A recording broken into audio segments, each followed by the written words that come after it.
மஞ்சனத்தை பூசி வரும் மாங்காட்டு நீலியம்மா, மஞ்சனத்தை பூசி வரும் மாங்காட்டு நீலியம்மா, குங்குமத்தை அள்ளி தந்து குறி சொல்லும் சூலியம்மா. அம்பிகையை கொண்டாடுவோம், கருமாவி அம்பிகையை கொண்டாடுவோம்.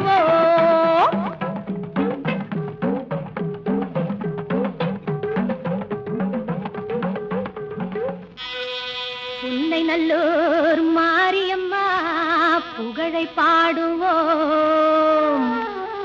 அங்கு பூங்கரகம் எடுத்து வந்து பொங்கல் போடுவோம்.